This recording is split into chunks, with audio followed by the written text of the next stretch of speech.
Hello, Renee. Why, hello. It's a special evening, isn't it? It's an enormously special evening, and thank you everyone for joining us. This has been a dream come true for me. And as a writer, I'm going to have the experience of seeing for the very first time that I have seen it. You have seen it. Mm-hmm. Manny has seen it. A lot of people, other people have Mm-hmm. seen it, but I've never seen a film that I wrote come alive on the screen for the first time. So it's a Manuel Zamora film. Let's bring Manny on. Howdy, Hello, folks. Manny. He's the Howdy. Manny of the hour. He's one of I the am. two Mannies of the hour. I am the Manny of the hour. Yes, sir. Yes, ma'am. So glad to see you, and thank you so much. When I wrote this as a fantasy back in like 2010, 15 years ago, I believed I saw it in my head. So I got a chance to see, but I wrote it down. We spent the longest time trying to figure out how we could bring it to the screen. And I work with the narrator that you're going to hear, Laura Redfern, and Laura helped to put together a team, and we put together a team to try to do this. But we found out when we were doing the early storyboards and the small parts of the film, the animated, how much this was going to cost. Overall, this film, even though it's a 17-minute film, to be done would take $100,000 is what I thought to budget. At the same time, I was seeing AI come in. I was seeing all the things that AI could do. And I talked with the team and I talked with Laura because there was no way we were going to be able to raise this kind of money. No way I could feel like we could even do it and in good conscience. So we put the project on hold. AI, just like we predicted, has come up, and you, Manny, then came onto the scene. Tell me about that and your interest in the project. Okay. Well, it all starts with the script. It all started with the short story, which is just a lovely, lovely piece, and I just really enjoyed reading it. And when you told me that you wanted it to be, become like an animated or a little short film, well, I was very excited. And I wanted to see that as well. But yeah, I understand about the cost and I understand about getting it done, and it takes years doing it, doing animation. But yeah, then I started watching all these videos on YouTube about this thing called AI and creating videos and creating images and all this stuff. And I'm like, how can I get in on that? So I started, there were like links and things to different websites and what have you. And so I started going there and learning how to generate images and create videos and so on. And eventually I thought to myself, and so I, experimented with it and created a few videos of my own. Yeah. And then it just dawned on me. I said, well, now that we have this technology, why don't I tackle the story? Why don't I tackle Shumal for Life, which is the name of the story? Uh, just to see if I can do it. And Now, so now you're now, being a little modest here. So I want to go back. First thing, you have a storied career as a graphic artist. One of your productions is La Salvadora, which is an mhm. extraordinary piece that you draw. The extraordinary piece that you draw and you tell the stories. You've been a storyteller, and this is basically the storyboards that you would have for a movie. You've been making movies for Yeah, years. You've been doing this. You've been doing as a graphic artist. It's extraordinary. So you bring all that talent to AI. It's not like that you just handed this to AI. It required a great deal of your artistic expertise in order to be able to do it. Well, yeah, yeah, that's true. It takes a certain eye, it takes a certain understanding of how to compose an image. So yeah, everything you just said is absolutely true. And so now I didn't tell you at first that I was doing it because I wanted it to be a surprise because I wasn't entirely sure. I wasn't entirely confident in my abilities at the time. So I thought I'm going to kind of keep this on the down low and just kind of keep it as a I don't want to say side project, but it's a Sure. project that I was working on while doing Well, other you things. were learning this skill, right? I And mean, I there is was a right. in order to act with AI and to be able to do this, it requires a lot of work. Yeah, yeah. There's always a learning curve to everything, really, but especially something like this. So finally, after I was about halfway into it, I said, "No, I got to let him know. I think he'd be thrilled about this." And sure enough, he was very excited. And so I continued working on it, and finally, I got to actually finished it. And so yeah, it turned into this 17-minute film that we're going to be showing here in a little bit, and I'm very excited about it. I think it came out really well, uh, and so I'm excited for everyone to see it, Well, I'm so excited. I know especially Dennis. Laura is with us in backstage, and she won't be coming on today. She's feeling you're going to feel better, Laura, soon, but we're going to get a chance to hear her art and your art and whatever art I brought to it. I can't wait. Please, Renee, could we All please? right, let's do it. We're going to do it. Roll that.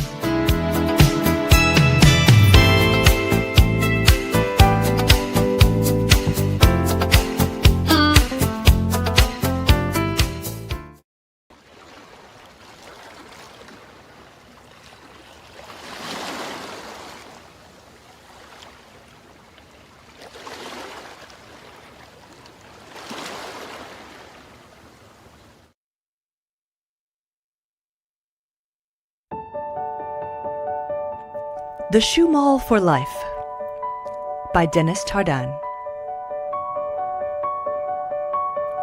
In the universe of our dimension, whose proper name is completely unpronounceable by the vocal cords of human beings, there was a brand new angel about to begin her very first assignment. She was attending angel orientation in the heaven that was assigned to this particular universe.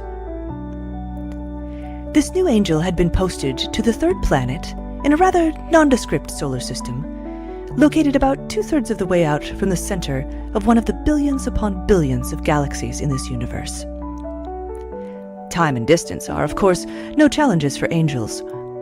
They are able to appear instantaneously anywhere they might be needed to fulfill their prime directive: inspiration and client support. Page 1 of the Angel Orientation Handbook states that the top priority for any angel embarking on a new assignment was to get to know your client group. Superior customer service was valued most highly by upper management, and every angel, newbie or veteran, took it quite seriously.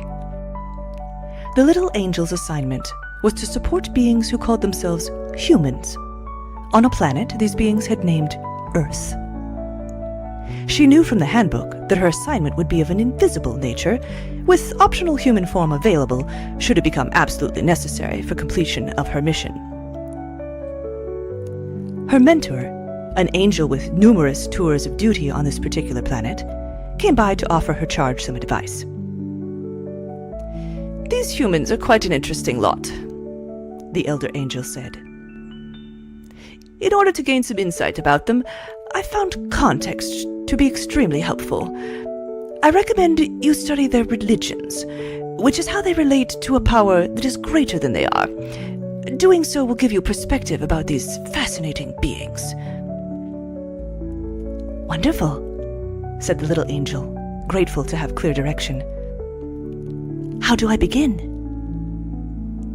Without a word, the mentor reached down and gently touched the end of her nose. In less than an instant, the little angel found herself transported.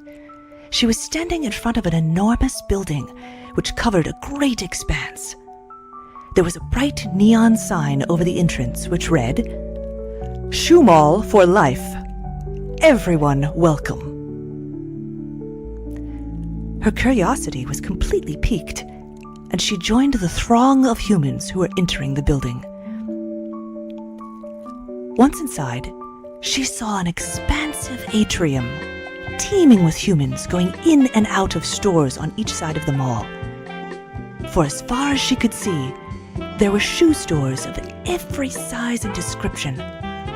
There were huge franchise operations, mom-and-pop stores, and even the occasional kiosk and a boutique.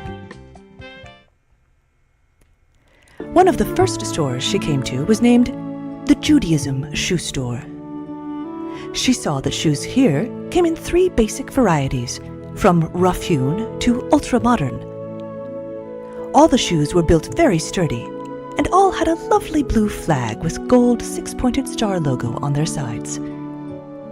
In addition, each pair had a small scroll attached that described the history of the shoes, as well as detailed instructions that needed to be followed in order to maintain the soles in top condition. The next store the little angel strolled past was the Islam Shoe Store. She decided to go inside. She found the Islam Shoe Store divided into 2 parts, with signs directing customers to the shoes of their choosing. Most of the shoes were for those who called themselves Sunnis, and the other roughly 20% of the shelf space was reserved for shoes for Shiites. Each Islam shoe came with a small glass dome built into the top that could be easily seen by the wearer. Inside the dome was a pointer with an M affixed to it. No matter which way the wearer turned, the dial always pointed in the same direction. The tag on the shoes said, "Always know your way to Mecca." The little angel observed there was an upper level in the Islam shoe store reserved for people called Sufis. Their shoes were very light and made for dancing, ideal in case they got the urge to whirl. Continuing her tour, she noticed a sweet, pungent smell drifting out of the Rastafarian shoe store, one of the boutique stores. Rhythmic music pulsed from the shop, and when she peered inside, she saw a sign that said, all shoes were made of 100% genuine hemp.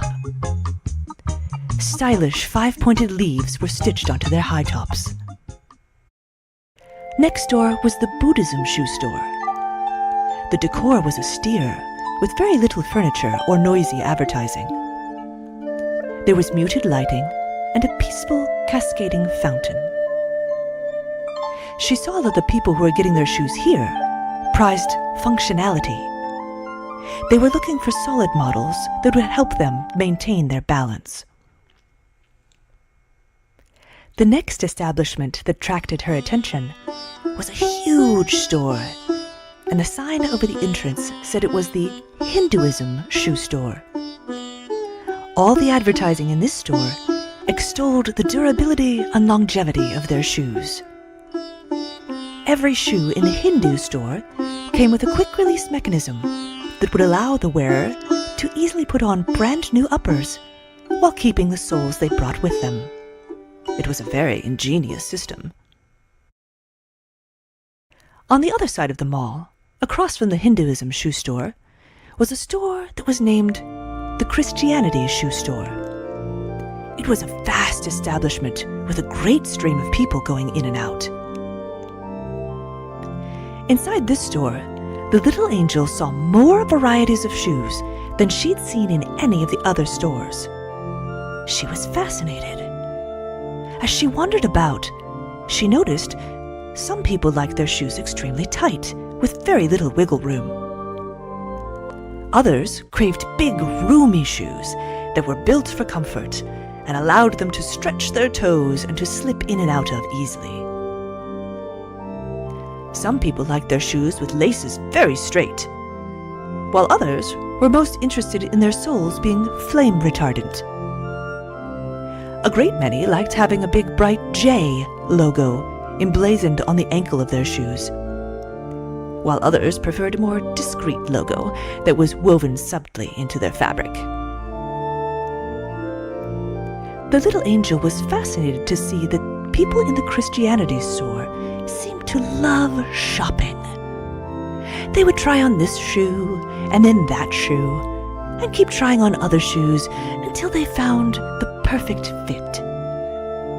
There seemed to be a very liberal return policy in the Christianity store, and the exchange department was doing a booming business. Opposite this store was a store named New Age Shoes. What a bright and festive place this was! Humans were bustling all around the store, and she saw that they were making their own shoes. They would select a piece of fabric from this table, eyelets from that bin, and collages of cloth and decorations of every color and texture imaginable. Then they would take their shoes, along with the selections they had gathered, over to a sewing machine and proceed to create custom-made shoes. As the little angel came out of the New Age shoe store, she noticed that most of the people who came out of the stores were headed toward the other end of the mall. She decided to find out where they were going. At the far end of the mall, there was a wall. Queues of humans were waiting patiently for their turn to stand in front of the wall. When a human got to the front of the line, a door would materialize in front of them. The person would step through the portal, and then the door would vanish. It was all extremely orderly, and the lines were reasonably short with little waiting time. The little angel was curious and decided to investigate what happened after the humans stepped through the wall. She returned to the entrance of the shoe mall for life, extended her retractable wings, and flew around the back of the building to see where the people were going. What she saw was a truly amazing sight.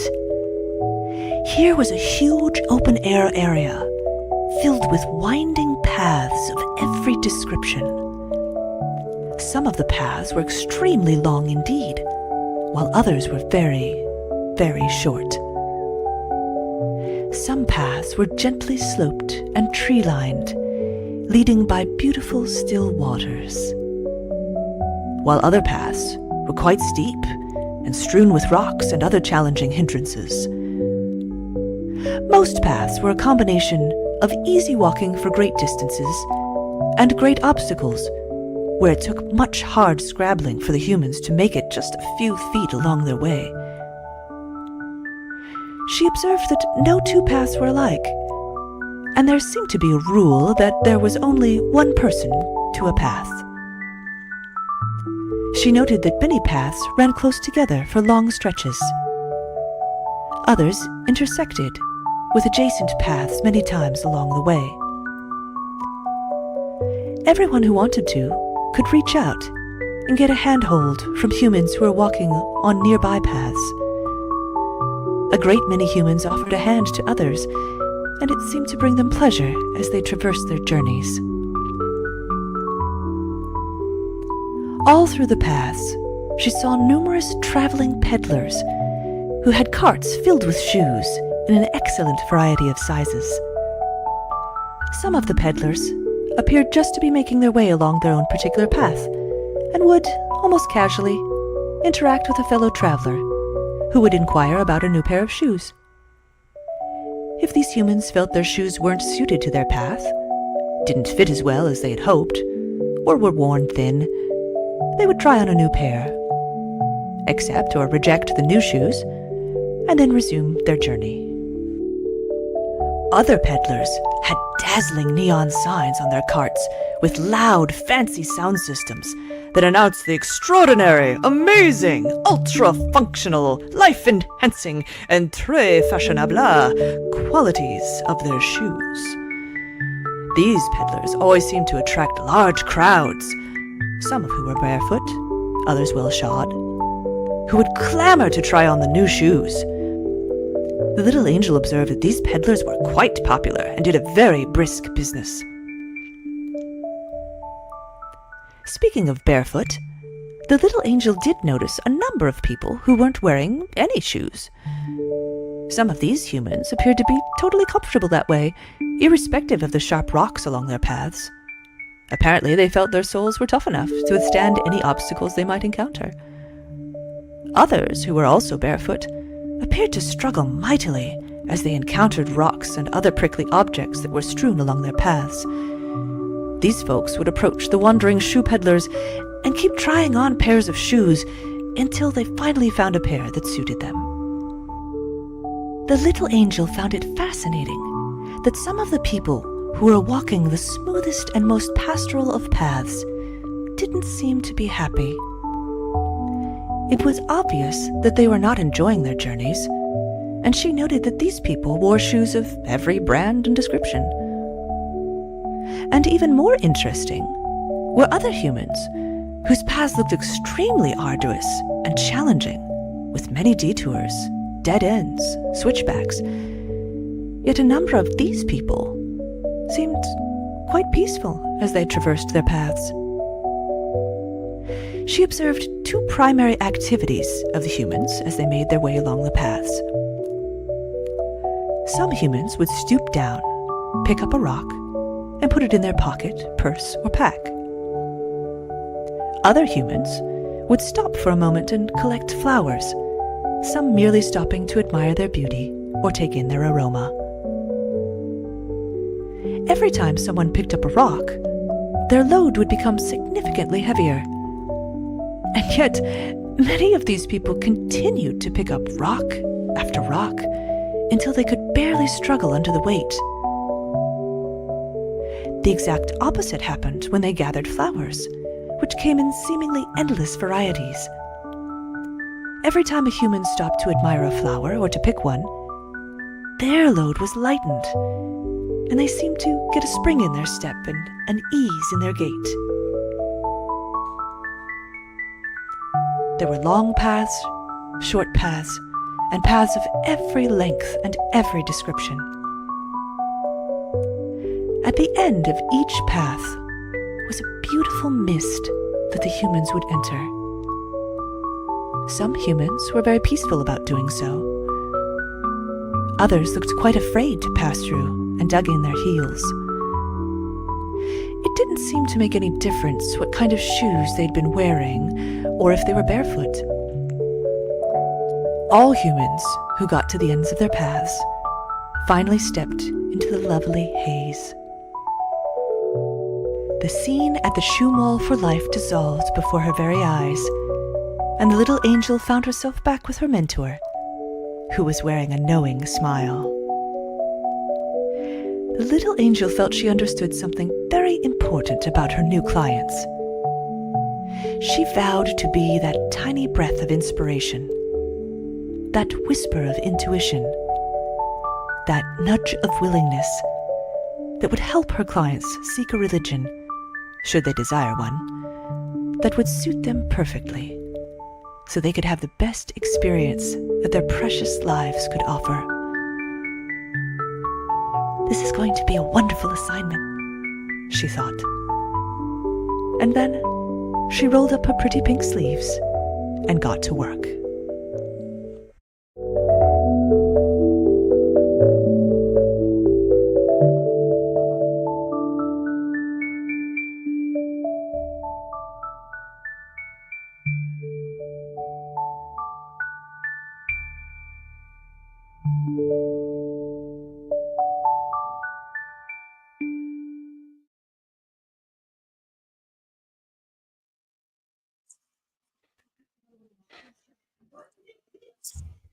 And there you have it. Well, it other than crying several times because that was quite emotional. There, you have done a wonderful job, Manny. Thank you for your interpretation. I knew one of my dreams was that an artist would take this and give their interpretation of the text, to take this however they would. Some would do it very, very amorphously, others would do it very detailed. I would do where you took it, and during this entire process, and you know what a control freak I am, that I so wanted to get in there and give you, and we made an agreement, no notes, no notes, and this is what you did. Yep. And anyway, it was I'm touched. I'm touched. I'm grateful. I'm honored. I'm so grateful to know you and to know that I am on the same team as you. Yeah, absolutely. Yeah. Yeah. Can I say something as a fan of Schumacher for Life? Yes, I and also as a co-producer, as a director, this is also your production, because without you supporting and I supporting this and bringing Manny in, it wouldn't happen. So you made this happen. So this is a creation that you brought. So let's not minimize what that is, Renee. Well, one dream, one team, right? So it takes a lot to bring something like this forward. And when I met you, Dennis, this was the first thing that you shared with me that you were working on. And we had some audio, Laura's beautiful audio. This is what happened. Well, put Laura up there if you Okay. would, please. This stayed on the page until Laura Redfern decided that she was going to do the audio for this. Didn't tell me that she was going to do it. She and her husband, Ryan is the engineer that engineered this. And Laura decided that she was going to do this, and worked on it, gave it to me to listen to, and I cried like a baby. The reason why this could happen is because of her amazing voice, her carrying the narration. And it's just like Manny, you knew Alan Menifee, and one of the things that he taught me in video, the video is 80% audio. Hmm. And Laura's incredible voice absolutely brought this to Yeah. life. Well, And that's when I knew. yeah. Well, I want to say, absolutely, because I would say 99% of what you saw was inspired by her reading, by Hmm. the way she read it, by the way she visualized these words on paper. That was the inspiration. Yep. It wasn't just the story. It was listening to her tell the story and how she told it. And Yep. I thought that it just conjured images in my head. And this is the result of it now. Yeah. But I think Renee wanted to say something about the Yeah, I movie wanted to itself. say, right. So absolutely, Laura's voice is unique in all the world. And Dennis, one of the things that I said about you as a person and an artist, I can say about her voice and how she read that is it is innocence personified, it is pristine, it is Mhm. pure, and the world right now needs this message maybe more than ever. And so getting to hear her rare voice that is so pure and kind and compassionate. It matches the spirit of what you wrote, Dennis, because you're so kind and pure and compassionate. And Manny, it's so amazing because when I heard this audio back years ago, I would have envisioned something similar. Now, I'm not a visual artist. I never could have made this.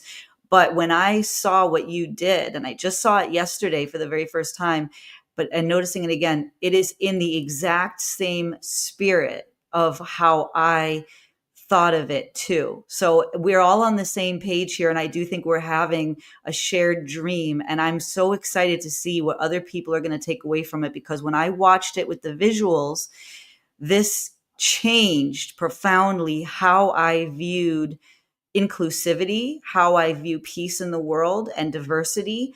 And I think it all comes back to, everyone is welcome. And it goes back to Laura's voice. It goes back to the innocence in the writing, the beautiful way that Dennis is such an impeccable storyteller. And then you, Manny, brought it all together with the visuals. And I feel like your visuals spoke to what we in our souls, the humanity of what we really want to aspire to as humans. So I was extremely touched. And I think it was a very true rendering of the soul of the piece. Well, thank you. Yes. Yeah. Thank you, Manny. And that I completely agree with everything that you say, Rand. And now Laura Yeah. is crying backstage as well. So now everybody has shed some tears. Oh. Laura, I'm worried about my Yeah. mascara, so I'm trying to just be tough for a little bit. But yes. It is so, one of the things that I'm hoping is that this is going to be shown in Sunday schools, because I would really like to have a discussion and to be able to have kids have a discussion as to say, well, what does that mean, picking up flowers, or what does it mean to you in picking up rocks, and how do we make that, how is it that some people that are on the rough paths are and what does that mean, what does that mean as far as life, to have those kinds of discussions in schools. That's what I wanted. Yeah. And why is it important to you now, knowing what's going on globally and just the vibration? Why is it important to you now? Because of everything that's going on in the globe and the vibration. That's what it is. I mean, we have an enormous opportunity for healing. The world is calling out for healing, and we're here to do it.